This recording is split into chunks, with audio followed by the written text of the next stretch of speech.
Shalom, Anda telah menyaksikan Moving, Motivation, and Living. Saya Sindela Apriani dari Jemaat Menteng.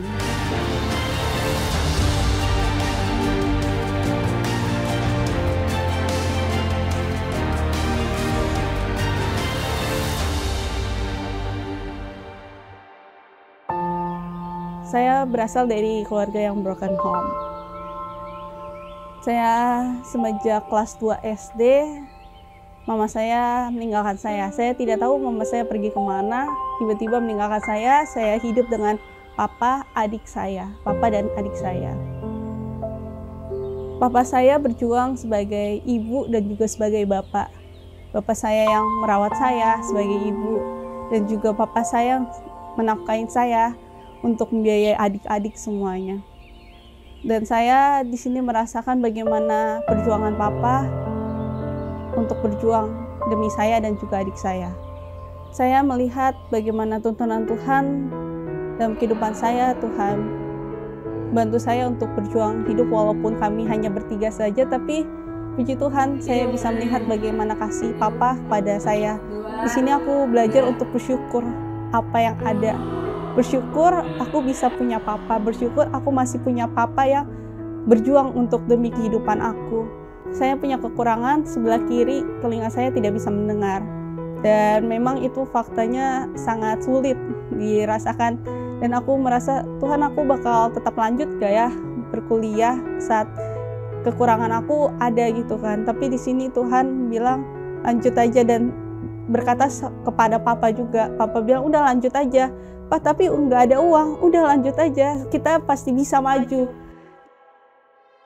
Semester 2 aku nggak sangka, dimana ada satu kejadian, yaitu di tahun 2019 adikku meninggal. Di situ aku merasakan, Tuhan, aku lagi berjuang hidup juga gitu kan, aku berkuliah juga demi untuk adik dan juga papaku. 2019 adikku meninggal. Dan tidak lama kemudian di semester 4-nya 2020 papaku meninggal. Dan di situ aku ngerasain gak ada harapan. Kayak dunia bener-bener gelap banget, kayak gak tahu ya bagaimana untuk jalani hidup, karena setiap hari aku pasti nanya sama orang tua kan. Apalagi umur aku masih di situ 20-an.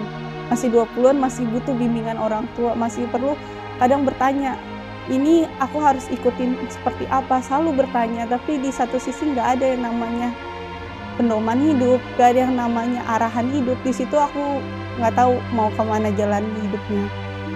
Dan di kuliah juga pun aku bilang ke dosenku untuk aku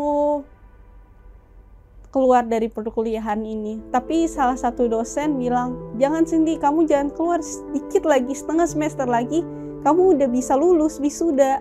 Ayo lanjutin lagi. Tapi aku nggak sanggup, aku bilang ke dosen. Tapi di situ dosen nguatkin aku. Terus habis itu benar-benar banyak orang-orang yang mendoakan aku. Itu sih yang benar-benar aku rasain, kekuatan doa. Dan aku lihat bagaimana saat aku di situ nggak ada pengharapan, tapi Tuhan terus saja tarik aku. Tuhan tarik aku, terus hubungin orang-orang sekitar, hubungin teman-teman sekitar, selalu ngechat aku, selalu kasih ayat penguatan ke aku. Di situ aku rasain, wow, Tuhan masih mau menjangkau. Dan disinilah saatnya aku mencoba untuk bangkit lagi. Di perkuliahan juga aku kehilangan rumah kan, rumah tempat tinggal di daerah Jakarta. Tapi aku masih berkuliah di Jakarta. Aku berdoa sama Tuhan, Tuhan, kalau misalnya memang benar aku akan melanjutkan perkuliahan,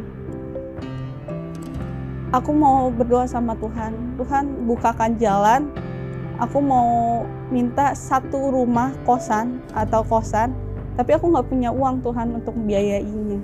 Dan setelah seminggu berlalu, tiba-tiba ada orang yang hubungin aku, Cindy, kamu di mana sekarang? Sekarang kamu mau nggak tinggal di sini sampai kuliah kamu selesai? Nggak usah bayar, nggak apa-apa. Aku ngerasa, wow, tuntunan Tuhan yang aku ngerasain mustahil banget sih saat aku melihat jawaban doa yang gak bayar kosan, terus tapi kamu bisa tinggal di situ.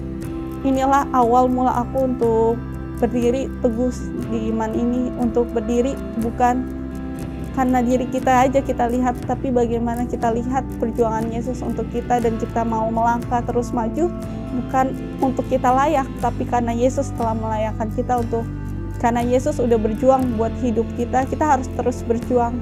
Saat memang dunia gelap, memang gak ada pengharapan, tapi Yesus ada pengharapan kita untuk kita terus maju.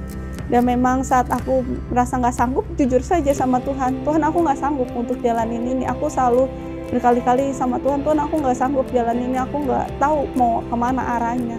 Tuhan, aku sekarang gak ada Bapakku yang menuntun aku di dunia ini, tapi biarlah Tuhan yang menjadi papaku.